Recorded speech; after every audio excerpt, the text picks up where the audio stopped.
Virgo, hi! Welcome to Mystic Queen PH. At ito ang inyong energy update for November 16 to 30, 2025. Um, Paalala lang, ang reading na to ay general reading. So, maaari kayong makarelate, maaring hindi. Just take what resonates. Pa-like, share, subscribe, follow na rin ng ating channel page. Kung saan nyo man ito napapanood. Okay, so let's see, Virgo. Ano yung energy update for you? November 16 to 30 for Virgo. Okay, overall energy, the Eight of Pentacles, very busy, Virgo. Meron kayong mga projects ngayon, meron kang pinagkakaabalahan ngayon, lalo na sa work, sa trabaho, career, business. Yung iba meron kami na master na craft.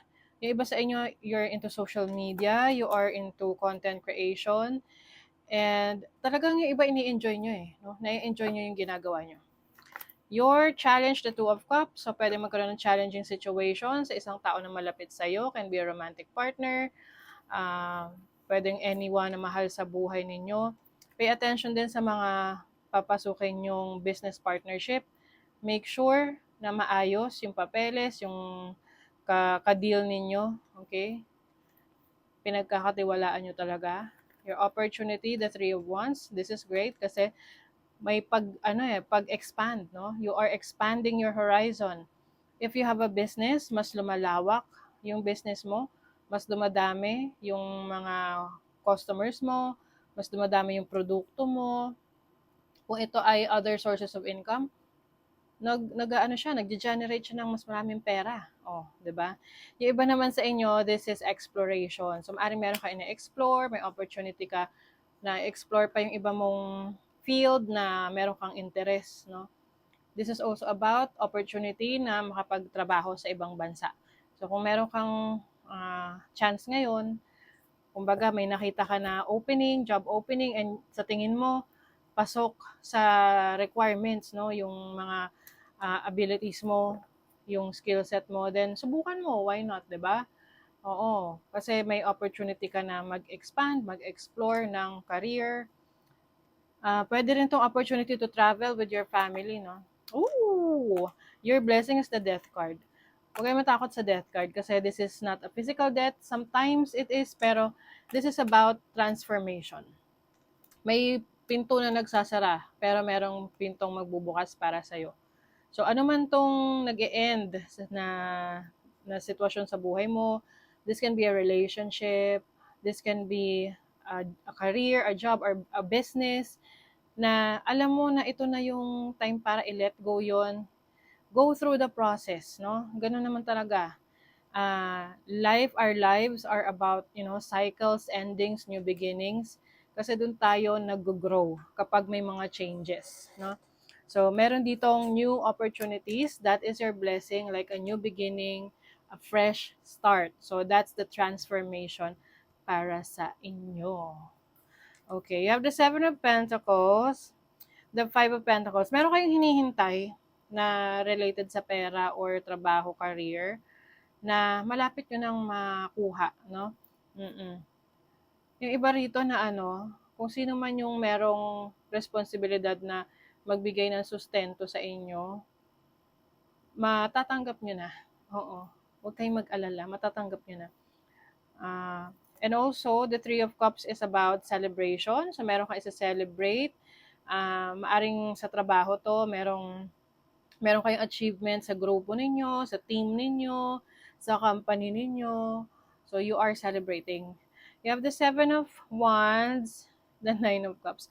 Alam niyo, merong mga taong pwedeng mga naiinggit sa inyo, or yung bang tipong nagtataka sila, bakit ang bilis mo maging successful, or bakit ang tatag mo sa mga ginagawa mo. Yan kasi yung mga bagay na hindi mananakaw ng ibang tao. Yung determination mo, yung consistency mo, yung commitment mo sa sarili mo. Ngayon, kung hahayaan mo sila na sila yung manalo, na magpapadala ka sa kanilang mga opinion, or whether this is negative or positive, maari kasing madiskaril yung iyong ang iyong path na tinatahak. So, focus on your goal. Kasi meron at meron dyan naiinggit.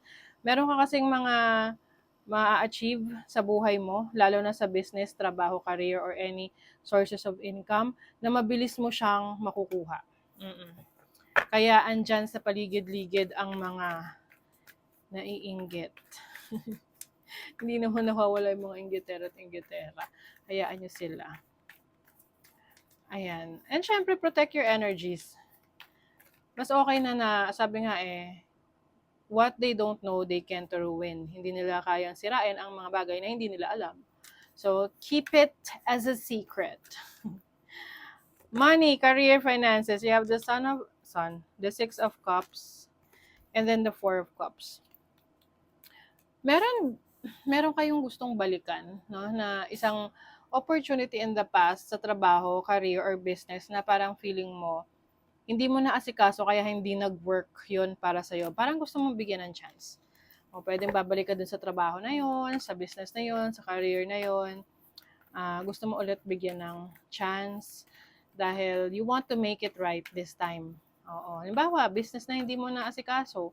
Siyempre, hindi talaga yun magiging successful. Hindi mo na asikaso so ngayon, na-realize mo ano yung mga pagkukulang mo. Ngayon, aayusin mo na siya. Gusto mong bigyan ng chance para fair. No? Love life. Ooh. Nine of Pentacles and the Chariot. Alam niyo, pagdating sa love life, kung single ka, hindi mo siya kailangan ngayon. Kasi you are someone who's very successful already. Meron kang maayos na career, source of income, trabaho, business, and ini-enjoy mo yung travel mo yung exploration mo sa buhay.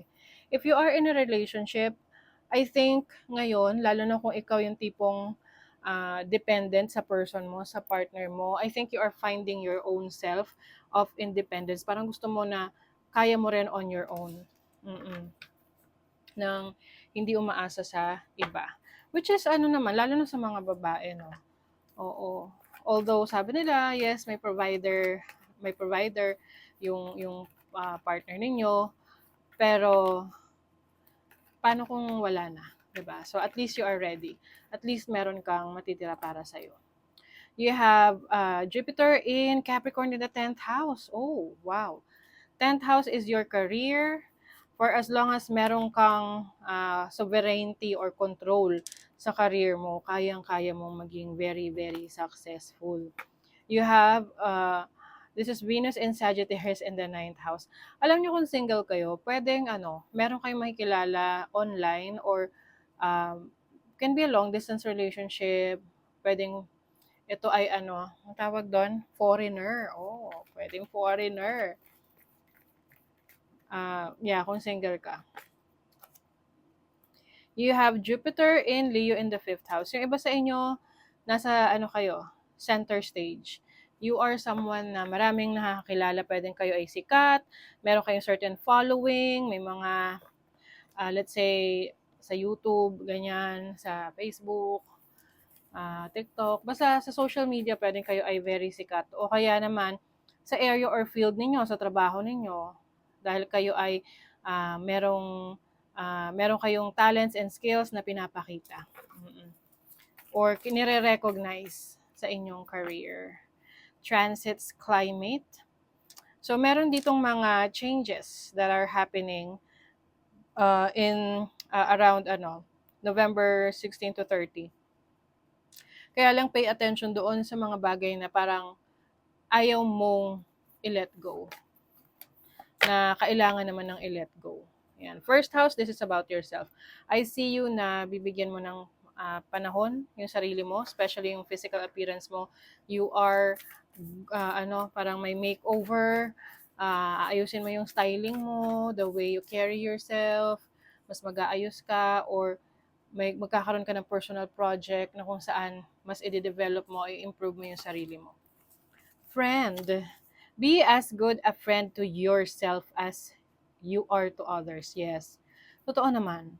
Siyempre, tayo ang unang-unang dapat nakaibigan ng ating mga sarili.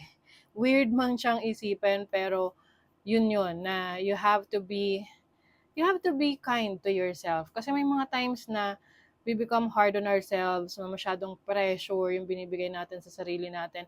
Nakakalimutan natin magpahinga, nakakalimutan natin bigyan ng break yung sarili natin. So, you have to be a good friend to yourself first bago sa ibang tao. Okay? So, that is your reading, Virgo. Thank you so much. See you again.